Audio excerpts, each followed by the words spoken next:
That he thinks he's a really great father because he pays support. He was not there for her delivery. I, myself, didn't think that was the best father figure. I've given them many chances, and they did the same thing, left again. My name is Butler. I have 3 children. My oldest daughter is 10, my son is 5, and my youngest daughter here is 10 weeks old. I became a single parent, pretty typical teenage pregnancy. I ended up pregnant, and he just wasn't ready to be a dad.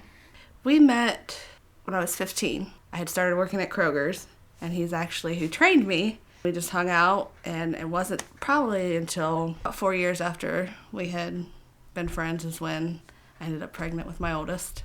I wish he had waited and been older, but, that wasn't the case, and so we just dealt with it together.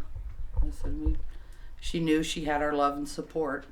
She even made me have to tell her dad. He said, I knew it. He was she wanted me to tell him because she was afraid he was going to be mad.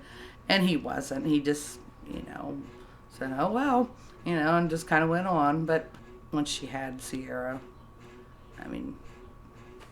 she was his little buddy, We still were pretty close until I was about 4 months pregnant, and then I don't know where he went. I didn't hear from him again until 3 weeks after she was born. Didn't see her again until she was about 8 months old. Him and his mother were trying to take me to court to get her last name changed and get visitation set up, and I had never denied them to visit. He actually was in jail when she was about 8 months old for a while, actually, after that. And they wanted me to do a paternity test. Came back, and he was a dad. When I called to tell them that, what response I got was every picture that his mother had of my daughter was sent back to me. But he ended up saying he wanted to sign over his rights. So I had to obtain a lawyer at the time and got paperwork drawn up for him to sign over all of his rights, and then he decided he didn't want to. And that was a rough time because that's when I lost my dad. So I lost my dad. I was trying to deal with her dad's stuff, trying to take me to court, spending $2,000 for a lawyer, stuff. Being a 19-year-old mom was hard to do. That was the last I ever heard from them until she was about 6 years old. She was 6 going on 7. He contacted me through MySpace. I tried to put my daughter's feelings first. I didn't want her growing up saying my dad tried to reach out to me, but my mom said no. Against my better judgment, I was like, okay, well, we can try to work something out. You get to know your daughter and all that. And he did for a little bit, actually sent her gifts. He was living in Colorado, and then he moved back to Columbus. And I would say for a good 6 months strong, he was contacting her and sending stuff, and they actually hung out a few times, and then he disappeared. What I was afraid was going to happen happened. Didn't hear back from him again until probably about 3 months ago, saying that I denied him being a dad, and his mom said the same thing, and that's been a whole mess. And so I'm kind of dealing with that right now with her dad. I do let her and her dad talk. I'm kind of disappointed that now he's doing it, but also happy that he is. If he did, he stayed there, I'd be happy that he's now trying to be a dad. But that I've heard of him now, he might not even do that. I would say, I don't want to go to Colorado just to see you. If you want to see me so much, you could have been here in my life or could have come down here and lived here. And I'm just waiting to see what happens from that. Now, the other situation with my last 2, I wouldn't say he's actually really ever left.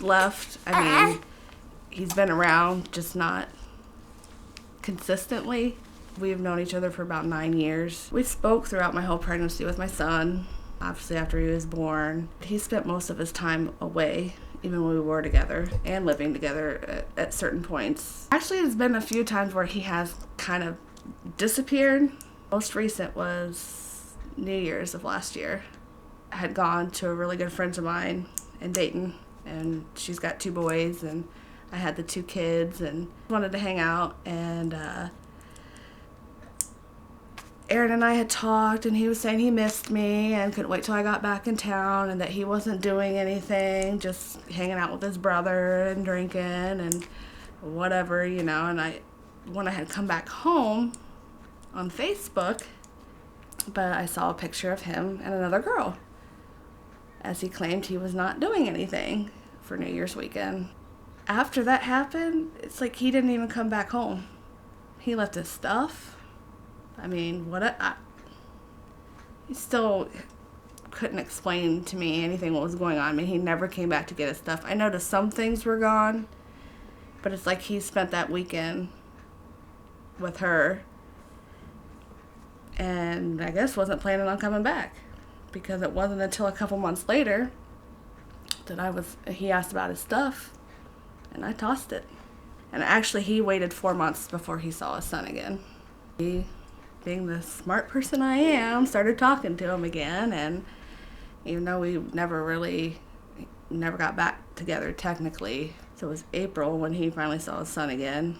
And then I found out that I was pregnant with my daughter here in July. I felt sorry, really, for Holly and Michaela. Just the fact that there won't be a father figure in their lives. I mean, it's not when they want to be a father. They should always be a father. My biggest struggle being a single parent is having to do everything myself. I'm the one the kids have to solely rely on for anything. It's definitely a struggle. There's doctor's appointments, going to and from school, sporting events, you name it. Like, I have to do it all.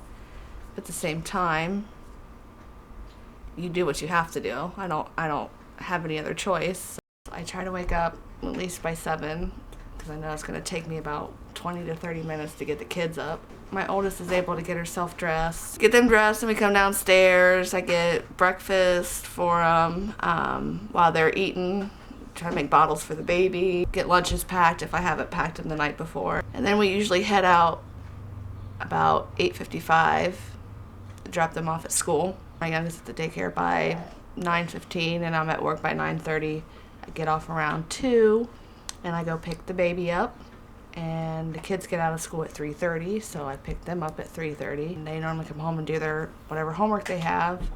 Ideally, like to try to have dinner by 7. Doesn't always work that way. They pack their lunches and get bottles.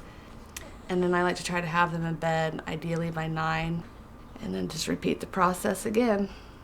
My mom has been a great help to me.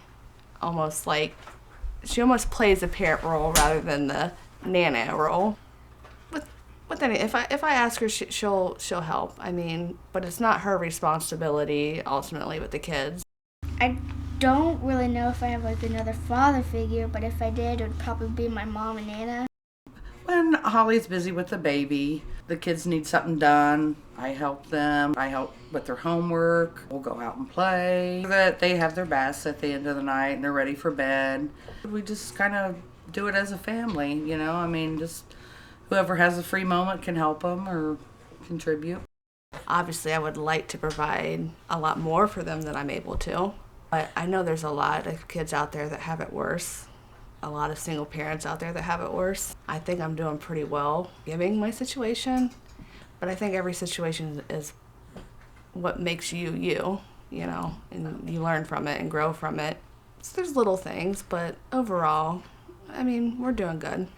Every parent wants their kids to have more and better than what they had. And my kids doing really well. They have a good foundation. They may not have the ideal dads, but they've got a good mom. I mean, I'm not trying to toot my own horn, but I mean, and good family and friends. So I see us all doing well, and I just hope that they do even better than I did, and wait to have kids, get their education, and that's all I can hope for. But everybody makes mistakes, and if something happens, you know, I'll be there just like my mom was there for me.